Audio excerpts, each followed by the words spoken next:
నమస్తే, welcome to dot news. నేను అనుష. జనసేన అధినేత Pawan Kalyan lorry local permit తీసుకుంది.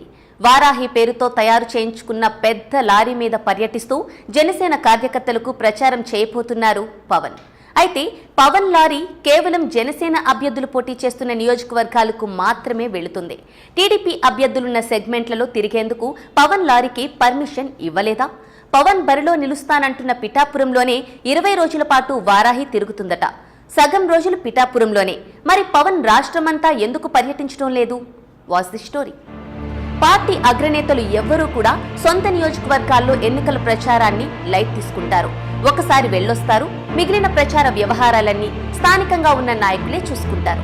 కానీ జనసేనకు అధినేతగా ఉంటున్న పవన్ మాత్రం సగం రోజులు తాను పోటీ చేస్తానని ప్రకటించిన పిఠాపురం నియోజకవర్గానికే కేటాయించబోతున్నారు.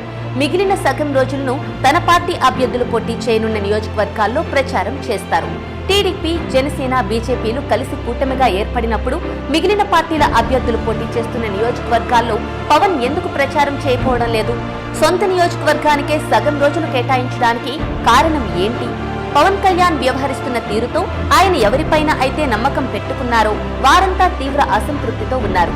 కాపు సామాజిక వర్గం ఓట్లు భారీగా ఉన్నందునే వెతికి పిఠాపురం నియోజకవర్గాన్ని పవన్ ఎంచుకున్నారు. గతంలో పోటీ చేసిన భీమవరం, గాజువాక స్థానాల్లో పోటీ చేయడానికి పవన్ సాహసించలేకపోయారు. తెలుగుదేశం పార్టీతో పొత్తు పెట్టుకుంటున్నట్టు ప్రకటించి ఆ పార్టీకి ఆక్సిజన్ అందించానని, బీజేపీ అగ్రనేతలతో చీవాట్లు తిని టీడీపీతో పొత్తుకు వారిని ఒప్పించానని పవన్ ఇప్పటికే పలుమార్లు చెప్పారు. కానీ సీట్ల విషయం వచ్చేసరికి చంద్రబాబు చెప్పినట్లే వింటున్నారు. కాపు సామాజిక వర్గానికి పవన్ నాయకత్వం వల్ల మేలు జరుగుతుందని వారు భావించారు. కానీ పవన్ మాత్రం చంద్రబాబు ఇస్తున్న ప్యాకేజీ కోసం తన సామాజిక వర్గాన్నే టీడీపీకి తాకట్టు పెట్టారని వారంతా ఇప్పుడు ఆగ్రహం వ్యక్తం చేస్తున్నారు.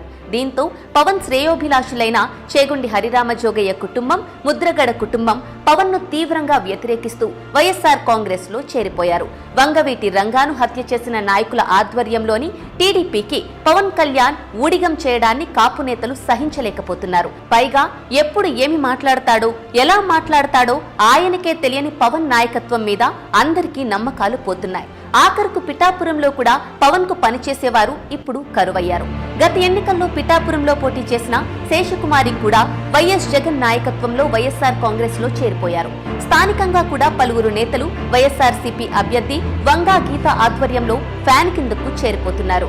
ఈ నేపథ్యంలో పవన్ కు దిక్కుతోచని పరిస్థితులు ఏర్పడ్డాయి. అందుకే పార్టీ అధ్యక్షుడు అయినప్పటికీ సగం రోజులు తన నియోజకవర్గంలోనే ప్రచారం చేసుకోవాలని నిర్ణయించుకున్నారు.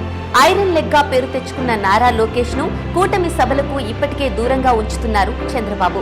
లోకేష్ తెలివితేటల మీద టీడీపీలోనే ఎవరికీ నమ్మకం లేదు. పైగా అవగాహన లేకుండా ఏదో ఒకటి మాట్లాడి పదే పార్టీ పరువు తీస్తున్నారని లోకేష్ గురించి అందరూ అభిప్రాయపడుతున్నారు. అందుకే చంద్రబాబు కూడా తన పుత్రుణ్ణి తనను పోటీ చేస్తున్న మంగళగిరికే పరిమితం చేశారు. ఇక దత్తపుత్రుడు పవన్ కూడా ఊగిపోతూ ఉపన్యాసాలు ఇవ్వడంతో, ఆవేశంతో ఏది పడితే అది మాట్లాడటంతో ఆయన్ను కూడా జనసేన పోటీ చేసే నియోజకవర్గాలకు మాత్రమే పరిమితం కావాలని చంద్రబాబు ఆదేశించినట్లు టాక్ నడుస్తోంది. అందుకే తన పర్యటన ప్లాన్ ను కేవలం జనసేన అభ్యర్థులు తాను పోటీ చేస్తున్న పిఠాపురం వరకే తయారు చేసుకుంటున్నట్లు చెబుతున్నారు. పిఠాపురంలోని జనసేన నాయకులంతా పార్టీ వీడి వెళ్లిపోతుండటం, టీడీపీ నాయకుల సహాయ నిరాకరణతో పవన్ కు దిక్కు తోచడం లేదు. అందుకే తప్పనిసరిగా పిఠాపురంకే పరిమితం కావాలనుకుంటున్నారు.